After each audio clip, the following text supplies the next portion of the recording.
Right. ఇక ఉమ్మడి మెదక్ జిల్లాలో యూరియా కాస్ట్లకు సంబంధించి మరింత సమాచారం మా కరెస్పాండెంట్ రంగాచారి అందిస్తారు. రంగాచారి చెప్పండి.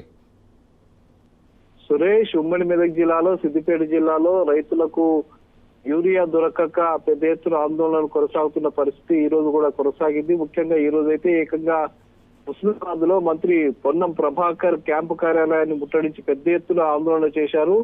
ఒక రోజంతా కూడా ఈ రైతుల ఆందోళన ఈ రోజు కొనసాగింది. దాదాపు ఉదయం 5 గంటలకే వాళ్ళు యూరియా కోసం హుస్నాబాద్ కు వచ్చినటువంటి రైతులంతా అక్కడ యూరియా అందుబాటులో లేకపోవడంతో తీవ్రమైన ఆగ్రహం వ్యక్తం చేస్తూ పొన్నం ప్రభాకర్ మంత్రికి సంబంధించిన క్యాంపు కార్యాలయం వద్ద బైఠాయించి పెద్ద ఎత్తున ఆందోళన చేశారు.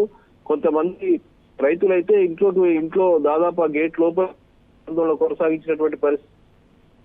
అక్కడికి భారీ ఎత్తున పోలీసులు మోహరించి వాళ్ళను వెళ్లిపోమని చెప్పడానికి ప్రయత్నం చేస్తే పోలీసులతో కూడా తీవ్రమైనటువంటి వాగ్వాదం జరిగింది. తదనంతరం పెద్ద ఎత్తున పోలీసులు వచ్చి అక్కడి నుంచి వాళ్ళను మరో చోటికి తరలించారు. అయితే రైతులు తమ ఆందోళన అక్కడితో ఆపకుండా అక్కడ మార్కెట్ యార్డ్ ఎదుట కూడా బైఠాయించి పెద్ద ఎత్తున అక్కడ కూడా దాదాపు 2 గంటల పాటు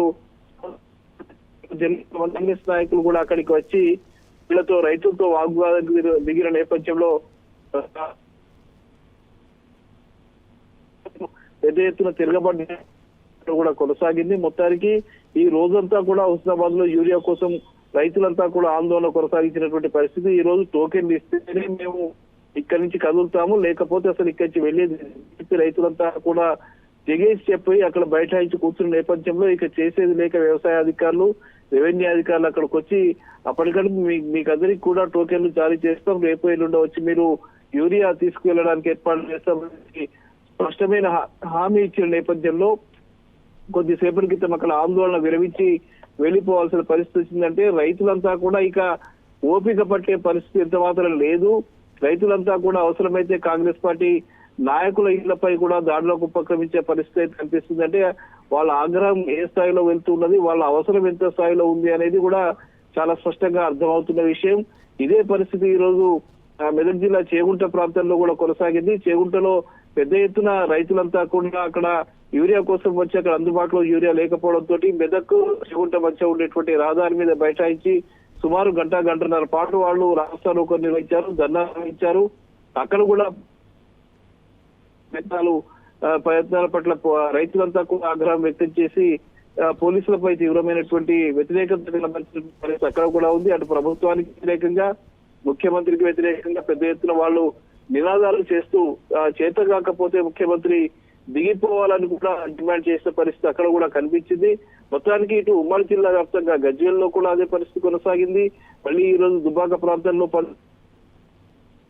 సిద్దిపేట నియోజకవర్గంలో పలు ప్రాంతాల్లో కూడా యూరియా కోసం రైతులు ఆందోళన చేసినటువంటి పరిస్థితి కనిపించింది.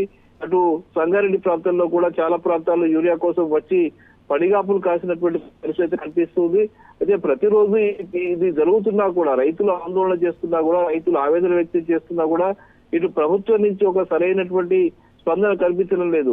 గత వారం రోజుల క్రితం వాళ్ళు ఖచ్చితంగా వారం రోజుల్లో ఈ యూరియా పెద్ద ఎత్తున వస్తుంది, స్టాక్స్ వస్తాయి, ఎవరు రైతులు ఆందోళన చెందవద్దు, మేము అవసరమైన యూరియా సప్లై చేస్తామని చెప్పి పేపర్లలో ప్రకటనలు అయితే చేశారు. కానీ అది కనిపించడం లేదు. ఇక్కడికి కూడా ఆ స్టాక్స్ పెద్ద ఎత్తున వచ్చినట్టు కానీ, రైతులకు అవసరమైన స్టాక్స్ అక్కడ అందుబాటులో ఉన్నట్టు కానీ ఇక్కడ కనిపించే పరిస్థితి అయితే కనిపిస్తుంది. ఈ నేపథ్యంలోనే రైతులు యూరియా కోసం రావడము, ఆందోళనలు చేయడము, రాత్రి వాళ్ళు యూరియా కోసం పడిగాపులు కాయడము, అక్కడే వ్యవసాయ కేంద్రాల వద్ద వాళ్ళు నిధులను పోయేటువంటి పరిస్థితి. ముఖ్యంగా ఆగ్రో కేంద్రాల వద్దకు వచ్చి గంటల తరబడి ఉదయం నుంచి సాయంత్రం వరకు పడిగాపులు కాయాల్సిన పరిస్థితి, క్యూలు కట్టాల్సిన పరిస్థితి, తమ వద్ద ఉన్నటువంటి పాస్బుక్ని వాళ్ళకి లైన్ లో పెట్టాల్సిన పరిస్థితి, అక్కడికి పోలీసులు మోహరించి వాళ్ళని నిర్వహించాల్సిన పరిస్థితి, అక్కడ గొడవలు జరుగుతున్న పరిస్థితి. ఇంత ఒక చాలా విచిత్రమైన సిచ్యువేషన్ ఇవాళ తెలంగాణ కనిపిస్తుంది. తెలంగాణ వ్యాప్తంగా ఈ పరిస్థితి కనిపిస్తున్నా కూడా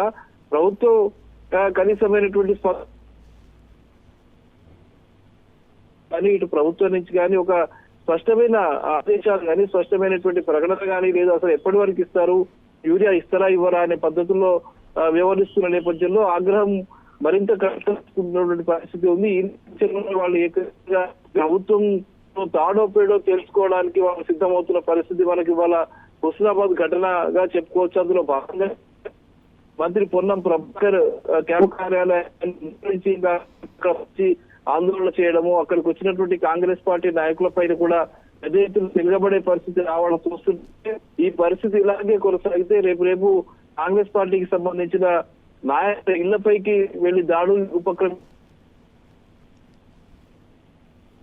ప్రభుత్వం స్పందించకపోతే మాత్రం అది Okay. అట్లాంటి ఘటనలు కూడా జరిగే పరిస్థితి కనిపిస్తుంది. మొత్తానికి రైతులు తమ సొంత అవసరాలకు వాళ్ళ పంటలకు అవసరమైనటువంటి యూరియాని వాళ్ళు ప్రభుత్వం సప్లై చేయలేని పరిస్థితుల్లో వాళ్ళంతా కూడా ఆందోళన వ్యక్తం చేస్తున్నారు, ధర్నాలు చేస్తున్నారు, రాస్తారోకోలు చేస్తున్నారు. ఈ పరిస్థితి ఇదే విధంగా కొనసాగుతున్న పరిస్థితి అంతటా కనిపిస్తున్నది. Suresh, thank you Rangachari.